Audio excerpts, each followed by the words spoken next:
बहुत मज़ेदार स्किल है और एक ऐसा स्किल है कि रोज़मर्रा की ज़िंदगी में भी मज़ा आएगा। ना सीखना मुश्किल है और ना किसी को सिखाने की ज़रूरत है, बल्कि इसमें आपको ये भी परेशान नहीं होना कि कोई आगे मुझे सिखाएगा। बस ये स्किल ऐसा है कि अपनी ज़िंदगी का इसको पार्ट बना लो और ऑलरेडी ये तुम्हारी ज़िंदगी का पार्ट है, थोड़ा सा फोकस कर लो इस पर, तो ये स्किल खुद ब खुद अपग्रेड होता जाएगा और बड़ा मज़ा आएगा इसका। इस स्किल का नाम है इंटरपर्सनल स्किल।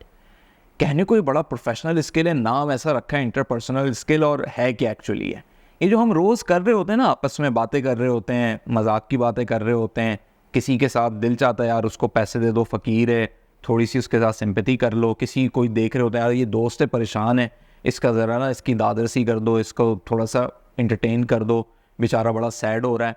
तो ये जो हम रोज़ कर रहे हैं, कर क्या रहे हैं, दीज आर इंटरपर्सनल स्किल्स।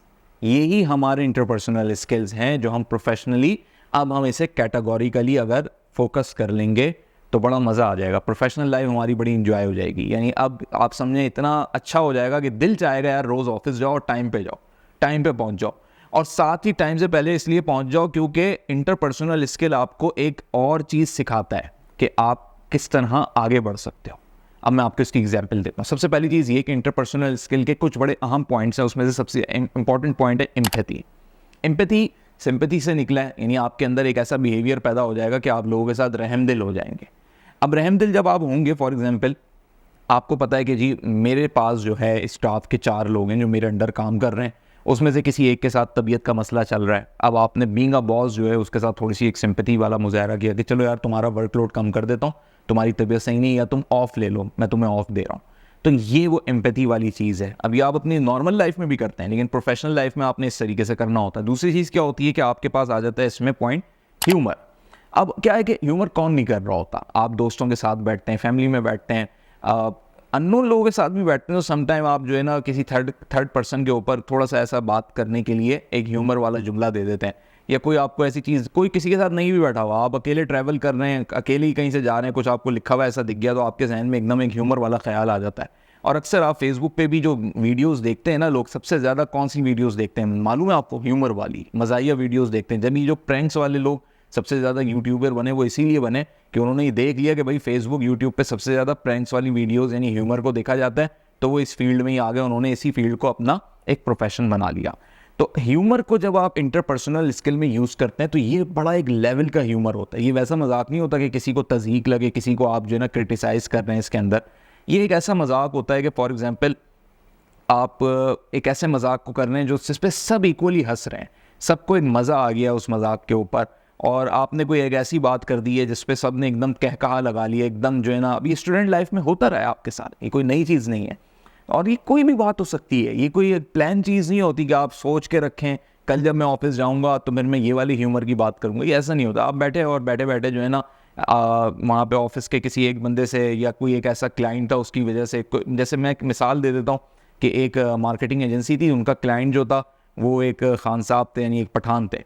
तो वो जिस लहजे में अंग्रेज़ी बोलते थे तो वो ऐसा लगता था जैसे कोई अरबी आदमी जो है अंग्रेज़ी बोल रहा है, और उनका टी भी जो है वो टी नहीं होता था, वो ते में निकलता था। यानी जो भी आप वर्ड अगर यूज़ करें, स्टार्टअप का वर्ड है तो वो स्टार्टअप बोलते थे, इस तरीके।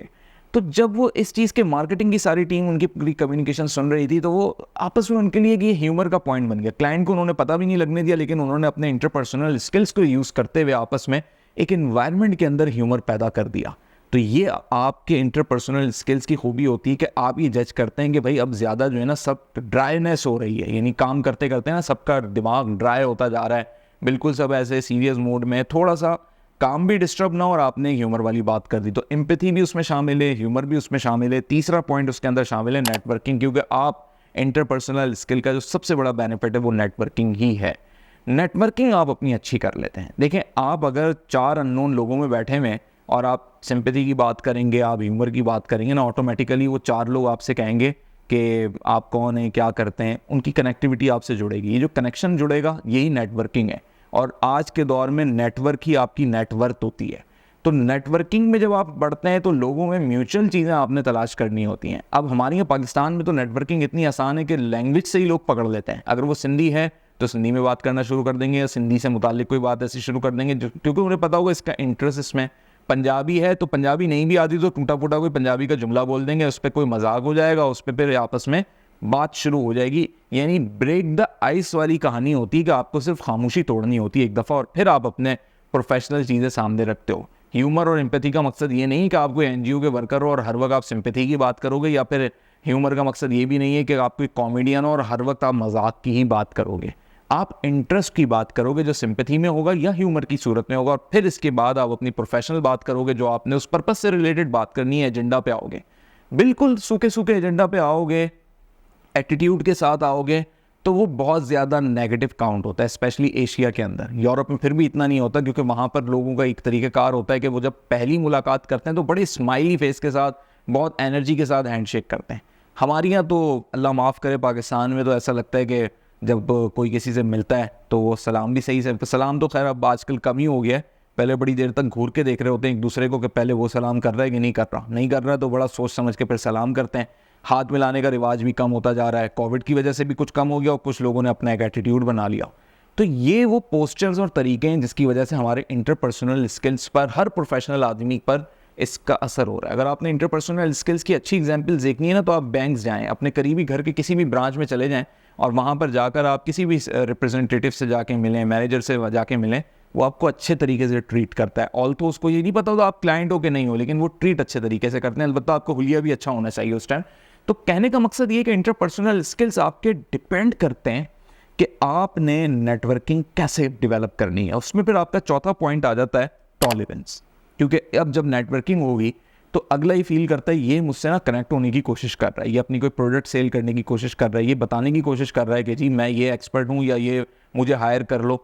तो अब वो आपके सामने कोई क्रिटिकल बात कर सकता है, वो आपको थोड़ा सा डिग्रेड भी कर सकता है, वो आपके सामने ऐसी बात कर सकता है कि फॉर एग्जांपल आपको वो चीज़ बुरी लगती है, चाहे वो आपके रीजन के पॉइंट से बात हो, आपकी कास्ट से मुतालिक बात हो, कुछ भी हो सकता है। आप पठान हो, पठानों पे कोई जुमला कर सकता है।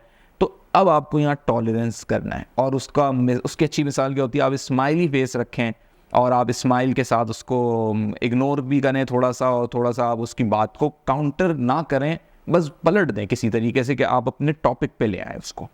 पांचवी चीज़ इसके अंदर होती है डिप्लोमेसी। ये बड़ी इंपॉर्टेंट चीज़ है इंटरपर्सनल स्किल्स के अंदर। ये समझे इंटरपर्सनल स्किल का पूरा निचोड़ है डिप्लोमेसी। डिप्लोमेसी को आप ये मत समझें कि मुनाफकत है या झूठ है। डिप्लोमेसी कोई झूठ नहीं होती, कोई मुनाफकत नहीं होती। डिप्लोमेसी दरअसल एक स्किल है जो आपके इंटरपर्सनल स्किल्स का एक पार्ट है, और ये आपके अंदर, आपकी शख्सियत के अंदर उस वक्त पैदा होता है जहाँ पर आपको ये लगता है कि विन विन कंडीशन पैदा करनी है। लेकिन हमेशा याद रखें, दुनिया में कामयाबी अकेले आदमी की नहीं होती, दुनिया में कामयाबी हमेशा सबके साथ होती है। कोई भी बंदा ये नहीं हो सकता कि वो कहेगा जी मुझसे ये चीज़ ख़रीद लो, बस मेरा मकसद पूरा हो गया, जाओ अल्लाह हाफ़िज़। नहीं, तो जिसको बेच रहे हो उसको भी बताओ कि तुम्हें क्या फ़ायदा है ख़रीद के। ये होती है विन विन कंडीशन। अगर आप उसको ये बता रहे हो कि भाई तुम्हें ये चीज़ ख़रीद के क्या फ़ायदा है, तुम्हारा तो फ़ायदा हो ही रहा है ना बेच के, कि तुम्हें पैसे मिल रहे हैं, लेकिन ख़रीदार को भी बता रहे हो, उसको वैल्यू दे रहे हो, तो फिर ये कहलाती है डिप्लोमेसी, कि आपने एक डिप्लोमेटिक वे अपनाया। अब लोगों ने हमारे यहाँ डिप्लोमेसी की एग्जाम्पल ऐसी सेट कर ली हैं कि वो कहते हैं कि ये डिप्लोमेसी झूठ होता है, यानी आपने झूठ बोल के बेच दिया, झूठे ख्वाब दिखा दी क्लाइंट को, और जब क्लाइंट ने ख़रीद लिया आपसे, कस्टमर बन गया वो आपका, अब वो कह रहा है मैं तो फंस गया, मैं तो ये हो गया, वो चीज़ें ही नहीं है जो मुझे पहले बताई गई थी। तो वो सम टाइम ऐसा होता है क्योंकि लोग कोई प्रोडक्ट सेल करने के लिए कुछ चीज़ों को हाइड कर देते हैं और कुछ चीज़ों पे झूठ बोल देते हैं। लेकिन मैं इधर डिप्लोमेसी में ना तो झूठ बोलने की बात कर रहा हूँ, ना हाइड करने की बात कर रहा हूँ। मैं बात कर रहा हूँ विन विन कंडीशन की, उस कंडीशन की जिसमें आपका भी भला है, उसका भी भला है। और फिर आपको फील भी होगा कि कुछ कस्टमर और क्लाइंट्स ऐसे होते हैं, वो कहेंगे कि मतलब उनको एक अजीब किस्म की एक बीमारी होती है, और वो बीमारी ये होती है कि सिर्फ मेरा भला। तो फिर उन्हें कन्विंस करना होता है कि सर आप मेरे भले के हवाले से परेशान नहीं हो कि मुझे भला हो जाएगा, मैं आपको ये प्रोडक्ट बेच के चला जाऊँगा, आप ये प्रोडक्ट किसी और कंपनी से ले लें। मेरा मकसद सिर्फ ये अवेयरनेस देना है कि इस प्रोडक्ट का आपको फ़ायदा है। अगर आप मेरी कंपनी से नहीं भी लेते तो आप बेशक किसी दूसरी कंपनी से ले लें, लेकिन कम से कम आप अपना भला तो कर लें। हाँ, मेरी कंपनी आपको ये ज़रूर कहती है कि हर साल की जो मेंटेनेंस फीस है वो हमारी तरफ से एग्जेम्प्टेड है आपके लिए।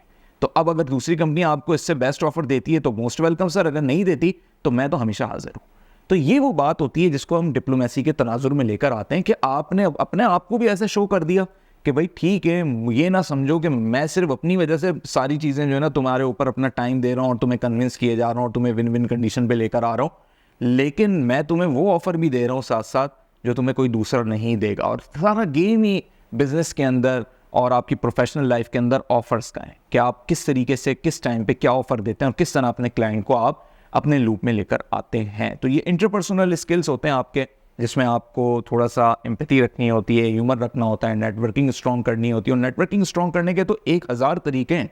अगर आपको अपने क्लाइंट का सिर्फ बर्थडे पता लग जाए, उसका बर्थडे छोड़ें, उसके बच्चे का बर्थडे पता लग जाए। एक रियल टाइम एग्जांपल देता हूँ कि एक सेल्स गर्ल जो एक क्लाइंट के पास गई और वहाँ पर जाकर वो क्लाइंट उसके सामने फ़ोन पर बात कर रहा था कि उसके बच्चे का बर्थडे था 2 दिन के बाद, तो वो उसकी तैयारियों से मुतालिक अपनी वाइफ से बात कर रहा था।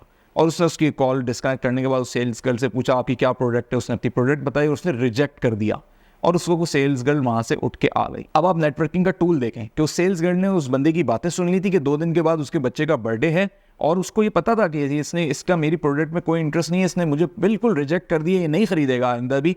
लेकिन उसने एक अपना पॉजिटिव जेस्चर छोड़ने के लिए ठीक रात 12 बजे जब उसके बच्चे का बर्थडे का टाइम हो गया तो उसने एक बड़ा ज़बरदस्त सा एनिमेटेड मैसेज बनाया, उसके बच्चे के लिए वेल विशेस लिखी और सब वो मैसेज ऐसा ऑन टाइम सेंड किया कि वो सिंपैथेटिकली, यानी आप ये समझें कि इमोशनली उसने उसको ग्रैब कर लिया।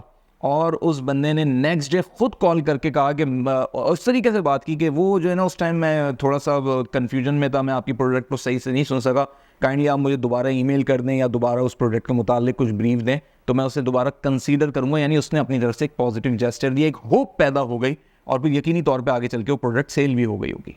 तो ये वो तरीके होते हैं जिसमें आप किसी ना किसी तरीके से अपना एक पॉजिटिव जेस्चर रखते हैं। कहीं डिप्लोमेसी होती है, कहीं नेटवर्किंग होती है, कहीं ह्यूमर होता है और कहीं पे सिंपैथी होती है। ये सारी चीज़ें मिलती हैं और इसमें सबसे इंपॉर्टेंट चीज़ और सबसे मुश्किल होती है वो है टॉलरेंस, क्योंकि आपको बर्दाश्त करके चलना होता है। जब उसकी प्रोडक्ट को रिजेक्ट किया था तो वो मुंह बना के नहीं उठी होगी वो लड़की, बल्कि वो बड़ी एक स्माइल दे के और उसने बोला होगा कि सर नो इशू, जब कोई नई प्रोडक्ट होगी तो हम फिर आपकी खिदमत में हाजिर होंगे। Thank you for your time sir, Allah हाफ़िज़।